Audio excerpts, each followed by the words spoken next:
إن الحمد لله نحمده ونستعينه ونستغفره ونعوذ بالله تعالى من شرور أنفسنا ومن سيئات أعمالنا من يهدي الله تعالى فلا مضل له ومن يضلل فلا هادي له وأشهد أن لا إله إلا الله وحده لا شريك له وأشهد أن محمدا عبده ورسوله صلوات ربي وسلامه عليه وعلى آله وأصحابه أجمعين. فإن الله تعالى يقول في القرآن الكريم بعد أعوذ بالله من الشيطان الرجيم يا أيها الذين آمنوا اتقوا الله حق تقاته ولا تموتن إلا وأنتم مسلمون. We praise Him subhanahu wa ta'ala, the King, the Master, the Sustainer, the Creator of the seven heavens and the earth, and we send peace and blessings upon His beloved Muhammad sallallahu alayhi wasallam. My brothers, I remind myself and I remind you as Allah subhanahu wa ta'ala reminds us in His holy book, O you who believe, have fear of Allah subhanahu wa ta'ala, have taqwa of Allah subhanahu wa ta'ala, and to not die except in the state of Islam, to not die except in the state of submission towards Him. My brothers, I'm going to try my best to give today's khutbah as calmly and as collectively as I possibly can, in training inshallah. And I'm going to try and finish on time too. So make dua and ask Allah to make it easy for me. My brothers, every one of us, and today I want a favor from you, yeah? I want today, every one of us, let's just try, even if it's acting, even if we're only acting, let's just try today that the topic I'm about to speak about, we're guilty of. And we're trying to fix it. Because what tends to happen is, I see the brothers, mashallah, even myself included, you go to a khutbah, you pick a nice wall, you sit on that wall, it's nice, it's comfy, and you wait for the brother to speak, and the brother gets up and he talks, and mashallah, man. Did you hear what he said? How many people do you know have that quality, bro? People need to pull up, you know. Not him. He's a wali of Allah. No, it's never him. This, my brother, if this is your attitude with your deen, you will never learn, you will never move forward. Rather, whenever you sit for a talk or there's something happening, something going on, you should always feel that this khutbah is completely towards me, that this khutbah is all about me and my qualities and how I need to change. Otherwise, if we don't do this, how are we going to progress? So in short, my brothers, Allah subhanahu wa ta'ala, He says in the Quran, He says something amazing. He says, O you who believe, O you who believe, be afraid of Allah.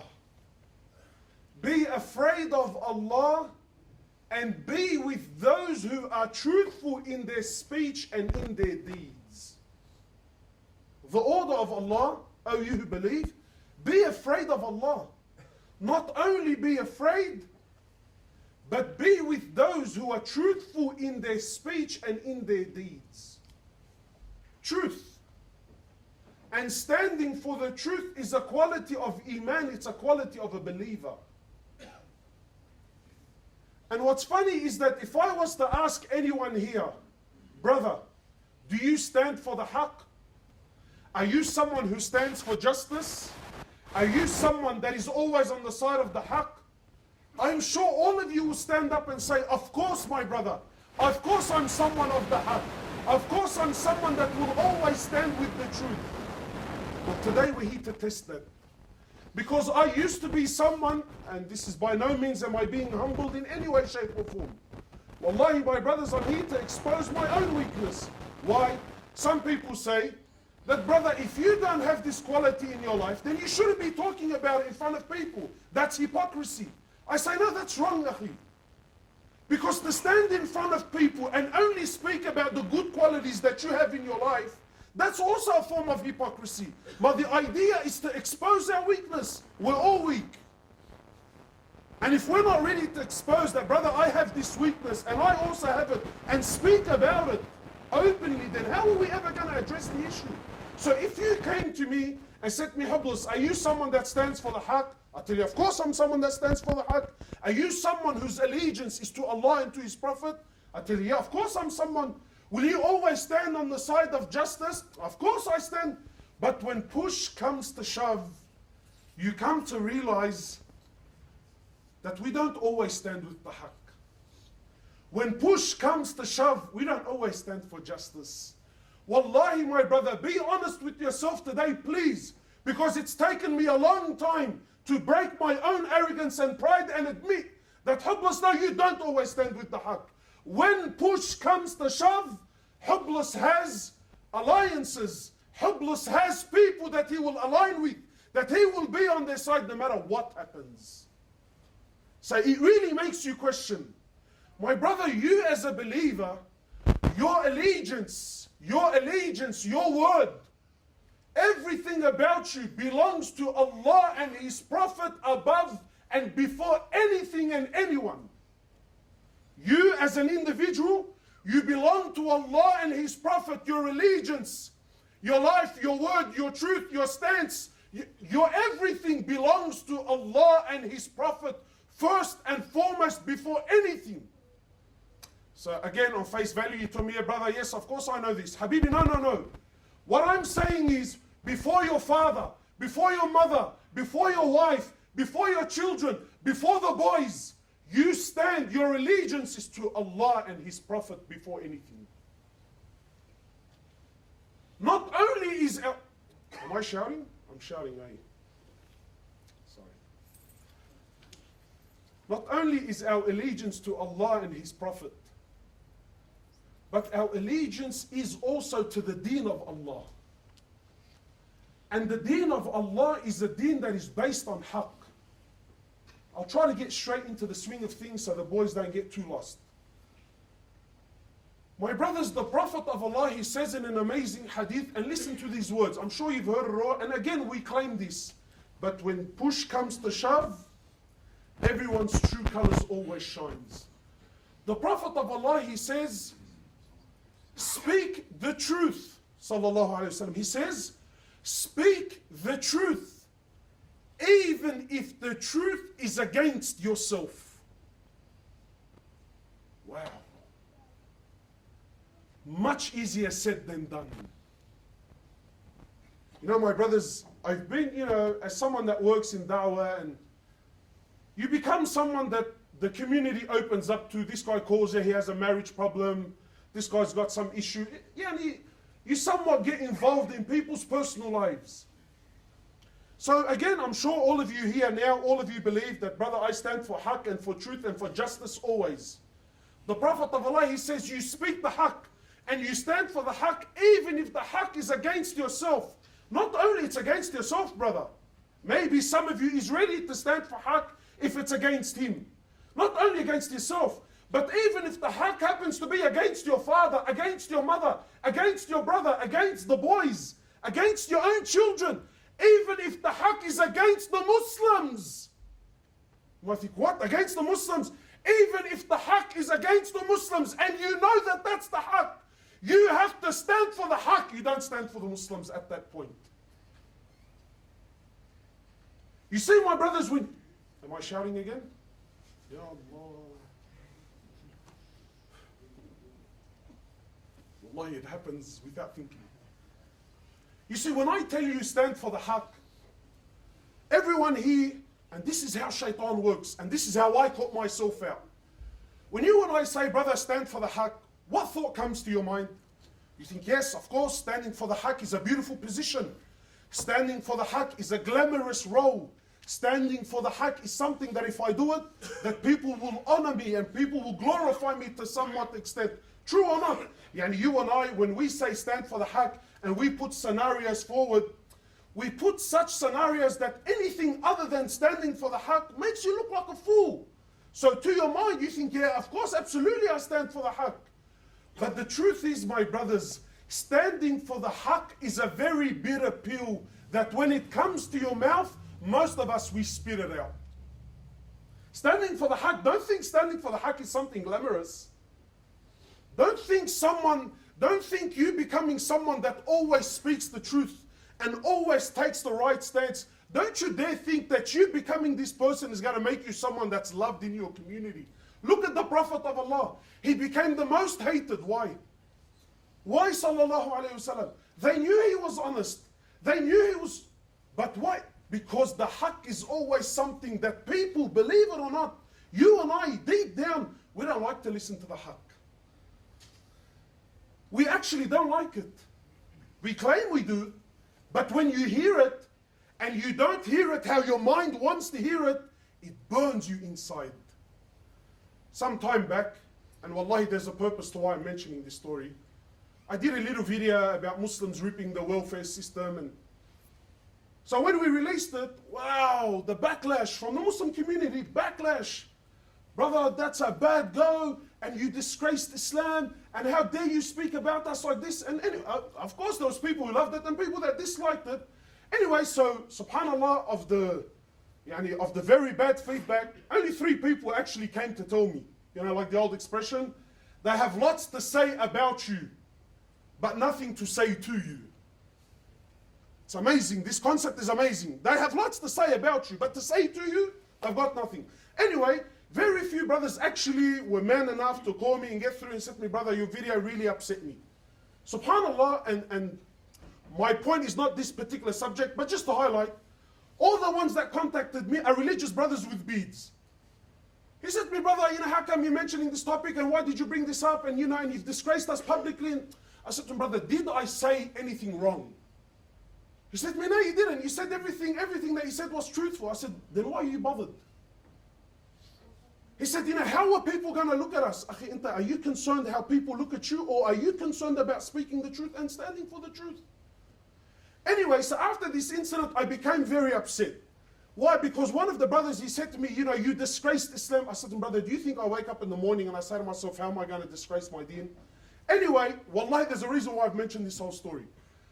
So I was mentioning how upset I am to someone who's also involved in da'wah. This brother's 24 years old. He said words that are way beyond his years. He said, Muhammad, what's wrong with you? You seem upset. I said, man, I can't believe this is how people interpret it. He said, let me tell you something I learned the hard way. Please, my brothers, this is advice for yourself in your own life. This is advice for the topic of truth. I said, what's that? You ready? He said, people will love you so long as you don't ask them to change or you don't highlight their mistakes. People will love you. But as soon as you ask someone to change, as soon as you highlight the mistake in someone, what happens? What happens? We naturally, our nafs doesn't like it. Yeah? Well, brother, how come you don't do it? Automatically, we get onto the defense. We try to change the topic, even though what the brother said is right. You know, I really am in the wrong. And that's what I love about the Aussies, you know, because they have this expression. Habib, and it's a typical Aussie, call a spade, and don't call it a big spoon. Akhi, a spade, it's a spade. Don't call it a big spoon. Like, why you, it's a spade, you know it's a spade. Nah, but you need to understand. But the way it was, well, it's a spade. Don't fool yourself and try to call it a big spoon. It is what it is, it's a spade. So my brothers, you standing for the haq, don't think it's always a glamorous role. Don't think it's always a glamorous role. You know, I'll give you a very good example that also happened in my life. You know, very soon the month of Ramadan is coming. So brace yourselves for the moon white, you know, for the moon sighting wars are coming with it, you know. This is haq and this is batil and you know, and the whole movies, you know. And it's a big thing. In truth, it's sad. It tears our community apart, yes or no? It does. So one time, wallahi, my brothers, and this, I want to highlight this for what reason? Not because this person I'm talking about is a bad individual. I know him, he's a God-fearing man, and wallahi, he's one of the best of people. But what I want to highlight to you today, and this is why I'm exposing my own weakness, that standing for the haq is not as easy as what you really think it is. So anyway, in the midst of all the wars, I came to one of my shaykh, I said to him, Shaykh, what's going on? Wallahi, my brothers, I take an oath by Allah as I stand before you here today. He said to me, Hubbless, wallahi, and these were his words. He said, wallahi, I know moon sighting is the haq. Wallahi, I know it's the truth. And wallahi, if it was up to me, I would only moon sight. But akhi, what do you want me to do? The pressure of the community is more than that I can carry. Can you see what's happening? He knows it's wrong. He knows what the truth was. But taking that stance, I know he's a strong man. Ya akhi, and I'm ready to take on 10, 15 people. But when the whole community turns on you, my brothers, that's the price you pay for standing for the haqq. Don't think when you stand for the haqq, everyone's on your side. How many times, I come to see like a husband and wife and they're getting divorced and their parents are there. So, so they'll tell you the story. And please, my brothers, every one of you has been in a similar situation. Every one of you has been in a similar situation. So you go there, husband and wife, and then they both give their sides of the story. You finished? Yeah, you finished? And the truth is clearly the haqq, the right, the just, whatever you want, is clearly on the side of whoever. It's really not important. But let's say it's on the wife, it's the wife's right. Khalas, the wife is in the right. She's clearly right. So I say to the brother, yani, it's clear, yani, obviously it's black and white. Yes, we know it's not. That's fine. But then the brother's mother would be there, or the brother's father is there. I say, Hajj, you heard what I heard? Yeah. It's pretty clear, yeah? It's me, yeah. So your son's in the wrong, yeah? He says, yeah, my son's in the wrong. I was like, okay, good. So now take a stance. He said to me, but what do you want me to do, man? That's my son. I have to stand with him. You might laugh her off now, but how many of us have been in a very similar situation? How many of us, we've been in a very similar situation? And like I said, I've come to expose my own weakness. Wallahi, there's an incident that happened with me in school days. Every time I think about this topic, it burns my soul. Why? Because I remember one time we were at school, and there was this guy, I would love to find him, his name was Jason. I don't know anything more than that. I remember his name was Jason. The boys used to say he's half Yahudi, half Mabarif Shu. So automatically back then at school, Habibi, he was he was off the bat. Poor guy, wherever he went, kaffat ala anfu, ala rosu, sahsuh, wherever he went, the guy abekul kaffat left, right and center. And no one actually really knew was he half Jew or not. It was just khalas, when one of the boys, he spread something. Anyway, so one day, we were sitting in the quadrangle and all the boys were sitting there on the stairs, and he came and he had a brand new phone, and it was back then it was the 8810, that chrome little slide thing. If you had that back then, Habib, you were the Don Corleone. So this guy rocked up and he had this little phone and all the boys, all sitting there. So typical, Jahil, leb, thug thinking, this little Yahudi, bro, he's fine, well, khalas, I'm going to rip it for him. Ya Allah. So khalas, what did the boys have in their head? They're going to rip it. Show us your phone, show us your phone from one hand to another. There's 50 of us sitting there. One hand to another, boom, the phone went. And I seen where it went. Wallahi, I seen where it went. But I'm one of the boys. And he's supposedly half Jew. Where's the phone? Where's the phone? So he came to me, he asked me, man, did you see where my phone went?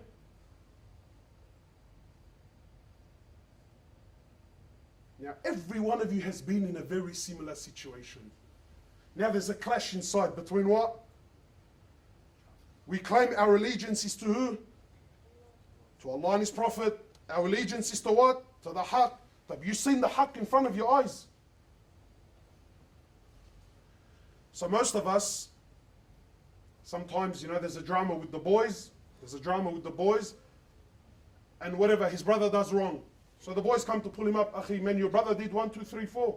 He goes, yeah, look, I know he did wrong. I know he's in the wrong. But I got to stand with my brother. That's what it is, It is what it is. You think, wow, it is what it is. Clear black and white is in front of you. Clear haqq is in front of you. So that's what I'm saying. When push comes to shove, where does our allegiance really go to? Is it really to Allah and His Prophet? Is it really to the haqq? Or is my allegiance really, when push comes to shove, it's to my mother and my father, to my children or to my brothers? Or some of us even worse, it's to my nationality. No matter what Lebanon does, Habibi, they're on the haqq. Why? Because I'm from there. Yeah? Is that how it works? Is that how it works? The Prophet of Allah says, speak the haqq even if that haqq is against yourself. So he said to me, Hummus, did you see who took the phone? So I did what most of us do and say, yeah, look, I didn't stand against the batil. So what did I say to him? Thinking I'm smart. But really, I was a jaban. I said, brother, I didn't see anything, man. I didn't see anything. Go and ask. Because he's seen that I was standing a little bit, like he knew the phone didn't come in my hand, you know. I said, brother, I didn't see anything. Wallahi, every time I think of that incident, I remember the day that I Islamed this brother, man. For the sake of the boys who you know, in the drop of the, wallahi, in the drop of a dime, bibi'ak b'frang. When push comes to shove, Habibi, trust me, you know all these boys, nah, brother, you know, we're like that. Habibi, Allah dak. Sit down and relax. And someone give him a bottle of water, please. Because when push comes to shove, when push comes, yeah, akhi, if brothers, Habibi, ba'ad b'frang, they're selling each other out for something far less. What have you left for the boys, yani? When push comes to shove, our true colors, they shine. When my kid does something wrong at school and the teacher comes to tell me, you know, Mr. Ablas, please, you know, your son did 1, 2, 3, and obviously he's in the wrong. Yeah, but you need to understand he only did that because the other kid one time last week, he said to him, you know, and the whole film, the whole musical comes out. Everything to do what? To beat around the bush. The Prophet of Allah, he says, speak the truth. The truth is not easy, my brothers. Don't think taking the stance of truth is a glamorous position. You know, how many times have we heard that the Sahaba, when they were offered the job of authority, when they were offered the job of responsibility, they ran away from it. I used to think, wow, because they're so humble. Yes, they are humble. But in truth, I feel like they knew that standing for the haqq is not as easy as what you really think it is. أقول قولي هذا استغفر الله لي ولكم. إن الحمد لله نحمده ونستعينه ونصلي على الحبيب محمد صلى الله عليه وسلم. My brothers, earlier I mentioned that you speak the haqq even if the haqq is against yourself, even if the haqq is against the Muslim, even if the haqq is in the hands of another Muslim, you know, of someone that's a non-Muslim. You are ordered by Allah to stand for the haqq. I'm sure some of you must have, man, what the hell is this guy on the payroll? Yani, like, is he coming here to infiltrate through us and try to teach us that? Wallahi, my brothers, this is the order of Allah and His Prophet. And I want to share a story with you that happened with the Sahaba. And I'm sure, inshallah ta'ala, that this story will wrap up the whole topic that I'm trying to mention. So the story goes, and this is a sahih story. The story goes that when Ali bin Abi Talib was Amir al-Mu'mineen, and not only was he Ali bin Abi Talib at the time, he was also what? Amir al-Mu'mineen. His shield was stolen. His shield for war, for battle, was stolen. Please try to live this story, and I'll try and stop and inject a few things that I feel are very important. But please, just a couple of minutes left, try to live the story with me. So Ali bin Abi Talib, he's stolen, his shield is stolen. So he's walking in the marketplace and he sees a Jew selling it. He looks at the shield, he goes, man, this thing looks exactly like mine. So he picks up the shield, he's looking at it, then he finds markings that he knew, it's definitely, you know, every one of us on his phone, there's a particular mark, you know that's mine. So Ali finds some markings on the shield, khalas, he's convinced beyond all doubt, this, not only is mine stolen, this is it, 100%. So he says to the Jew, he says, oh Jew, this is my shield that you're selling. And it was stolen from me. He didn't accuse him of stealing it. He said to him, but it was stolen from me. This is mine, it belongs to me. So the Jew says, no, this is my property and I'm selling it. So now we obviously have a very typical dilemma. It's mine, now it's not. So Ali bin Abi Talib, who at the time was Amir al-Mu'mineen, who really didn't have to do anything. He would have took the shield, tara'u kafla al-Jew al sit down and know your role. He could have very well done it and no one was going to open his mouth with Ali bin Abi Talib. So Ali bin Abi Talib says, fine, obviously there's a situation here. We can sit down and argue about it all day long, or we can sort it out like civilized people. Today we don't sort things out like civilized people anymore, do we, eh? That's my gap versus your gap, huh? It's my boys versus your boys now. So Ali bin Abi Talib goes to the court. You know this story, what it does the dabki in my head, this story. He does the dabki the whole round. He took the Jew to the court system and said to the judge, he says, I have a dispute with this man. He says, fine. They walk in, proper court system. He says, what's happening? Imagine Amir al-Mu'mineen, not only he's the leader of the Muslims, but he's Ali bin Abi Talib, and he's standing in front of a Muslim judge that he assigned. Yani Ali's the one that assigned the guy. He says, this Jew has my shield and my shield. Am I shouting again? He says, this Jew has my shield and my shield was stolen from me and it's my shield. You know, I have to pause. Forgive me, I have to pause. Imagine this judge. This judge, forget that he's Amir al-Mu'mineen. Bro, that's Ali bin Abi Talib. That's, according to some valid opinions, the first Muslim ever. Ali bin Abi Talib. The first Muslim ever. Not only the first Muslim, he was raised in the house of Rasulullah sallallahu alayhi wasallam. Not only that, the Prophet of Allah promised him Jannah countless times. Not only that, he's married to the daughter of Rasulullah sallallahu alayhi wasallam, who will be the queen of the women of paradise. Not only that, he's the father of Al-Hasan wal-Hussein. Not only that, he's Amir al-Mu'mineen. Yani, does Ali really have to twist any of our arms and tell me, Wallahi, this is mine? Habib, off the bat, it's yours. I don't care what the Jew has to say. And how many times have you heard a one-sided story, but because it came from your mate, khalas, you already made a conclusion, eh? So the judge, talk about being in a sticky situation. He says, Ali, since you're the one making the accusation, he says, do you have any proof? Do you have any evidence? Do you have a witness? So Ali bin Abi Talib, he says, yes. And I want to ask you, by Allah, and be honest with me. Does someone like Ali bin Abi Talib, does he need a witness? Be honest. Does he need a witness? He says, Ali, you're putting me in a sticky situation here, man. He says, do you have a witness? So Ali bin Abi Talib says, yes, I do. The judge says, Alhamdulillah. He says, who do you have? He says, my son Al-Hasan. Well, if that was you and I, get the Jew and everyone jump on him and so look at what the Muslim judge says. He says, Ya Ali, he says, you know I can't take Al-Hasan as a witness, he's your son. What the hell? Now imagine you, Ali bin Abi Talib. Habib, forget the shield now, you little update now, it's between me and you now. Why are you going to put the Jew over me? Left and right, and what do you leave so I can spray your house? So Ali bin Abi Talib, he says, I have my son Al-Hasan. So the judge says, he says, Ya Ali, please man, do you have anything else? He says, no, Allah, that's all I have. He says, since that's all you have, and the only witness you can give me is your son, he says, then I have to rule in favor of the Jew. Stand for the haqq even when? Even when?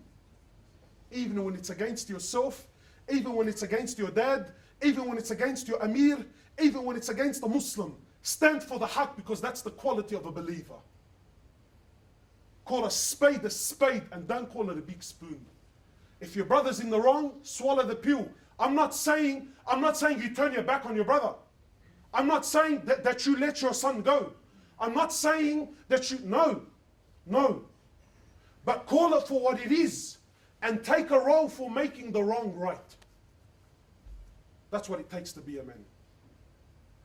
So I'm not saying that, if my son did something, I'm not telling you to abandon your son and leave him. No, that's not what's being said. No, you stand by your son. Of course, that's your son. But you call it for what it is. If he's in the wrong, you tell him it's in the wrong. And you take a stance for the haqq and you try to make the wrong right. So the Jew, he doesn't know. He's thinking, what did I smoke this morning? Am I seeing this? That's Amir al-Mu'mineen. And he took me to a Muslim court in front of a Muslim judge and he ruled in my favor. So it's a sahih hadith, it's a sahih story. So the Jew bears witness. He says, Ashhadu an la ilaha illallah wa ashhadu anna Muhammad Rasulullah, and he accepts Islam. But for you and I, The most amazing part of the story is, wow, at the end the Jew accepted Islam. Habibi, that's not the amazing part. The amazing part is even when the judge ruled against Ali bin Abi Talib, Ali bin Abi Talib didn't kick up a stink with the judge. The Jew, when he seen this, he accepted Islam and he says, by Allah, this shield does belong to Ali bin Abi Talib. It was stolen from him, and yes, I was selling it in the marketplace. Sometimes you take a stance, in batil, you take a stance in the wrong position, thinking that you're trying to twist the situation to swing it your way. What you don't realize is had you just stood for the haqq in the very beginning, even if it's bitter, trust me, in the beginning, nobody likes it. Trust me, those who take a stance in the beginning, no one likes them in the beginning. No one likes them. I remember years ago, years. I lost count how long ago. I remember still to this day, the first time myself, the first time I ever heard of a marriage here in Sydney where the women and the men were segregated. The wedding was for someone from Bat Arja. I can't remember who it was. But I wish I know who it was so I could go kiss his hand. And I remember back then, Ramashana, did you hear? They had a wedding and the women were together and the men were together and he caused this massive fuss. But he was the pioneer that started it in our community for as long as I know, anyway. At that time, he was the most hated. But now every other wedding that ever followed in his footsteps, who's getting the rewards for it? Standing for the haqq, my brothers, is not an easy thing. Don't be quick to fall all over yourself and claim, brother, I'm a man for the haqq. Take a minute, step back and really ask yourself, are you really? Are you really? Inshallah, my brothers, the last thing I want to speak about, there goes cutting it short for you guys, is this conference that's happening, the UMA's conference, Quest for Success. I'm sure you've heard about it. The Daily Telegraph, thank them very much for they gave us a lot of free advertisement. It was all over the front cover. So thank you to the Daily Telegraph. But Quest for Success is a conference that's happening, when's this happening, Hamid? Next weekend. Not this weekend, next weekend. It's on a Sunday. It's a massive, massive event. MashaAllah, the UMA, it's costing them hundreds and thousands of dollars. They have speakers coming from all over the world. There's 12 speakers, there's markets, there's big events, there's children's section, there's rides, there's Zaki, a lot of time and money has been invested to put this conference together. Now, my brothers, what I want to very quickly say is it really breaks my heart to see that when organizations go through so much effort and so much hardship to put something together for the community doesn't rock up. Or what's worse, I'm not sure what they're charging, I think it was like, I heard yesterday someone said to me, brother, $70 a ticket, are you serious? Habibi, when you go fishing, you little spinner, when you go fishing for hours, you put $200 with a big smile on your face. Yeah, you most likely missed Isha and you missed Fajr and you come back home and you're doing the little manfarah and happiness. But $70 for Allah and His Prophet to go there and benefit yourself and take your wife and benefit your children and maybe, just maybe, learn something. And even if you don't learn anything, then at least you take your children to an Islamic environment. Just last night we're talking about now in our schools, you can't tell your child if he's a boy or a girl. Have you heard this? You can't tell your kid if he's a boy or a girl. They need to choose their own sexuality. And we laugh and giggle now. We laugh and we giggle. No. That you telling him he's a boy is oppression. But brothers, if that's what's happening now, what do you think is going to happen in 20 years' time? We claim that we want change, but when these organizations do great things, no one is there. No one is there to support it. Everyone complains to me, brother, there's nowhere to take our wives and children. But here, look, you've got a whole day event. There's places for salah, and there's 12 speakers from all around the world, and Muslims from all over the state, even all over the country. They're coming to get together. The rahmah of Allah subhanahu wa ta'ala is going to be descending. Your kids can have a good time. Your wife can go and mix with other women, and such a halal environment. The brother's complaining about $70. Wallahi, my brothers, it's amazing. So please, my brothers, it's going to be a massive day. And we want everyone there. Everyone should be there. Wallahi, this is for us, and we need to get behind it and support it. And in this, the brothers are selling tickets on this exit and that exit. For today, everyone that is here, 50% off all tickets. So 50% off all tickets. Mr. $70, so Mark Sakti Albina, you can take you and your wife for $70, inshallah. All right? So you and your wife, you can, So please, my brothers, look, again, I know your nafs doesn't want to be there. I know you would rather sit at home and watch the paint dry than be there. But you will never move forward if you don't break your nafs. Break your nafs. At the very least, let your child say, I remember when we were young, our dad used to take us to Islamic events. I remember as kids. Amazing. The same family go to the Easter show, spend $400-500 with a big smile on his face. Big smile for the next 2 weeks on his Facebook page and WhatsApp. This show back in the... Guys, wallah, famna, you went to the Easter show and you had the best time. Spends $500 in the Easter show, not a problem. Wouldn't lose a minute of sleep over it. And he heard about a mad conference. He heard about an excellent gathering. $70 a head. Come on, man. When I see people like that, well, I give up hope in life. I give up hope in everything. Khalas, I think, Ya Allah, send the azab down and just please finish us, man. Finish us. Just finish us. There's no more point. So please, my brothers, I'm sure you get the point. Get behind it. Support it. Support it. Take your wife, take your kids. Show your family that there is an alternative. Show your family that there are options. And every dollar you spend in the sake of Allah, this is in the sake of Allah. The Prophet of Allah, he says the dollar you spend in the sake of your family is better than the dollar you spend in charity. Better than the dollar you spend in jihad. It's better. Better. Why? You spent it on your family. Your family have more rights over you. So please get behind it. Buy your tickets here today and don't be of the losers. We ask Allah subhanahu wa ta'ala to make us of the successful. We ask Allah subhanahu wa ta'ala to make us of those who stand for the truth. Wallahi, my brothers, this is so difficult. We ask Allah subhanahu wa ta'ala to make us of those who stand for the truth.